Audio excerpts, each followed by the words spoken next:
आज नीला का सिर बहुत तेज भना रहा था। काम में भी मन नहीं लग रहा था।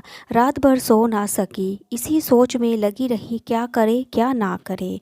एक तरफ बेटी की पढ़ाई तो दूसरी तरफ फीस की फिक्र। अपनी इकलौती बच्ची का दिल नहीं तोड़ना चाहती थी, पर एक बच्चे को पढ़ाना इतना मुश्किल हो जाएगा उसने सोचा ना था।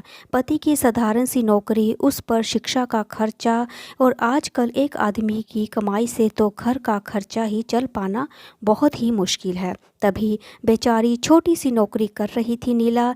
इतनी पढ़ी लिखी भी नहीं थी कि कोई बड़ा काम कर पाती। बड़ी दुविधा में थी। यदि वो किसी के बच्चे को अपनी कोख से जन्म दे तो क्या उसके पति उसके इस निर्णय से सहमत होंगे? लोग क्या कहेंगे? कहीं ऐसा तो नहीं कि सारे रिश्तेदार उसे कलंकित करने कहने लगेंगे। नीला सोच रही थी, तभी अचानक उसकी सहेली अनीता की आवाज़ आती है। और सोच रही थी नीला, वहीं निशा की आगे की पढ़ाई के बारे में। अनीता, फीस भरने का समय नज़दीक आ रहा है और पैसों का इंतज़ाम है नहीं।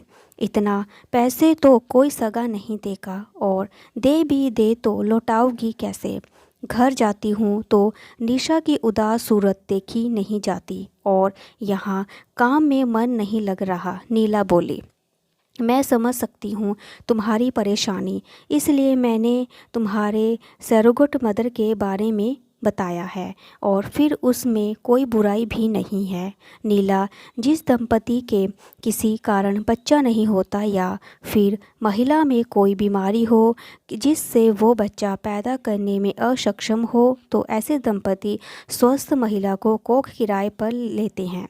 जब बच्चा पैदा हो जाता है वो उसे दंपति को दे देते हैं, और कोख किराए पर देने वाली महिला की उस बच्चे के प्रति कोई जिम्मेदारी नहीं है, ना ही उसे उस बच्चे का कोई हक होता है। इसमें उस दंपति महिला के अंडाणु को पुरुषों के शुक्राणु में निषेचित कर कोख किराए पर देने वाली महिला के गर्भाश्रम में प्रत्यारोप कर दिया जाता है।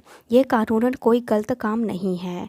इससे तुम्हें पैसे मिल जाएंगे और जो तुम्हारी बेटी की पढ़ाई के काम आएंगे। अनीता, तुम तो मेरे भले की बात कर रही हो, किंतु पता नहीं मेरे पति इसके लिए मानेंगे या नहीं। नीला ने मुंह बनाते हुए कहा, और फिर पड़ोसी और रिश्तेदार क्या कहेंगे? अनीता ने कहा, बस तुम्हारे पति मान जाएं, रिश्तेदार की फिक्र ना करो। वैसे भी तुम्हारी बेटी का दाखिला कोटा में आईआईटी प्रवेश परीक्षा की तैयारी कराने वाले इंस्टीट्यूट में हुआ है। वो तो वहाँ जाएगी ही, और यदि तुम कोख किराए पर दोगी तो तुम्हें भी तो लिटिल एंजल्स सेंटर में रहना पड़ेगा, जहां अन्य सरोगेट मदर भी रहती हैं। जब तुम कह सकती हो अपनी बेटी के पास जा सकती हो। नीला को अनीता की बात सच जच गई, और रात को खाना खाते समय पहले जब नीला ने अपने पति को ये सरोगेट मदर बारे बात बताई तो एक बार तो उन्होंने साफ मना कर दिया, लेकिन नीला तो जैसे ठान चुकी थी, सो अपनी बेटी के वास्ते देते हुए बोली, देखो जी, आजकल पढ़ाई कितनी महंगी हो गई है। हमारा ज़माना अलग था, जब सरकारी स्कूलों में पढ़कर अच्छे अच्छे अंक ले आते थे और आगे फिर सरकारी कॉलेज में दाखिला लेकर डॉक्टर, इंजीनियर आदि बन जाते थे। पर आजकल तो बहुत प्रतिनिधित्व है। बच्चे अच्छे अच्छे कोचिंग सेंटर में दाखिला लेकर डॉक्टरी या फिर इंजीनियरिंग की पढ़ाई करने के लिए प्रवेश परीक्षा की तैयारी करते हैं। हमारी तो एक ही बेटी है, वो कुछ बन जाए तो हमारी भी चिंता कम हो जाए। उसे कोटा में दाखिल मिल भी गया है।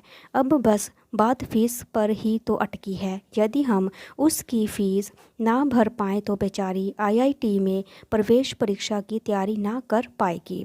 दूसरे बच्चे उससे आगे निकल जाएंगे। आजकल बहुत प्रतियोगिता है। यदि उसने वह परीक्षा पास कर भी ली तो हम आगे की फ़ीस ना भर पाएँ, फिर खाली इंस्टीट्यूट की ही नहीं, वहाँ कमरा किराए पर लेकर रहने व खाने पीने का खर्चा भी तो बढ़ जाएगा।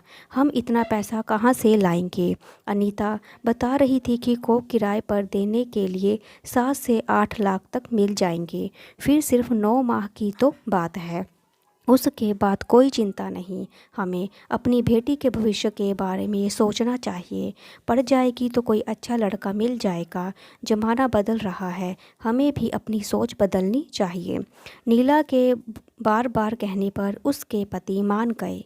अगले दिन नीला ने ये बात खुश होकर अनीता को बताई।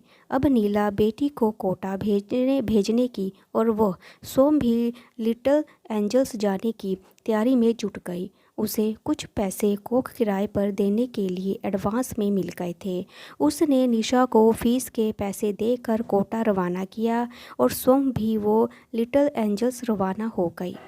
वहाँ जाकर नीला एक एक महीना गिन रही थी कब 9 माह पूरे हों और वह उस दंपति को बच्चा सौंप कर अपने घर लौटे। 5वां महीना पूरा हुआ, बच्चा उसके पेट में हलचल करने लगा। वो मन ही मन सोचने लगी कि लड़का होगा या लड़की, क्या थोड़ी शक्ल उससे भी मिलेगी या नहीं। आखिर खून तो बच्चे की रगों में नीला का ही दौड़ रहा है। क्या उसकी शक्ल उसकी बेटी निशा से भी मिलती जुलती होगी। वो बार बार अपने बढ़ते पेट पर हाथ फिराकर बच्चे को महसूस करने की कोशिश करती है और सोचती कि काश उसके पति भी यहाँ होते तो उसके शरीर में हार्मोन भी बदलते लगे देखते। 9 माह पूरे होते ही नीला ने एक स्वस्थ लड़की को जन्म दिया। वो दंपति अपने बच्चे को लेने के इंतज़ार में थे। नीला उसे जी भर कर देखना चाहती थी, उसे चूमना चाहती थी, उसे अपना दूध पिलाना चाहती थी, किंतु अस्पताल वालों ने झट से बच्चा उस दंपति को दे दिया। नीला कहती रह गई कि उसे कुछ समय तो बिताने दो बच्चे के साथ। आखिर उसने 9 माह उसे पेट में पाला है, लेकिन अस्पताल वालों नहीं चाहते थे कि नीला का उस बच्चे से कोई भावनात्मक लगाव हो। इसलिए उन्होंने उसे कागजी कार्रवाई की शर्तें याद दिला दी। उसके मुताबिक नीला का उस बच्चे पर कोई हक नहीं होगा।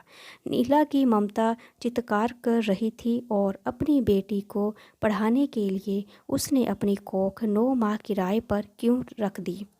ऐसा महसूस कर रही थी जैसे ममता बिक गई हो। वह मन ही मन सोच रही थी कि वाह रे शिक्षा के बाजारी कर्ण, तू तो एक माँ से उसकी ममता भी खरीद ली। अगर आपको मेरी वीडियो अच्छी लगी तो लाइक करें, शेयर करें, सब्सक्राइब करें। Thank you so much.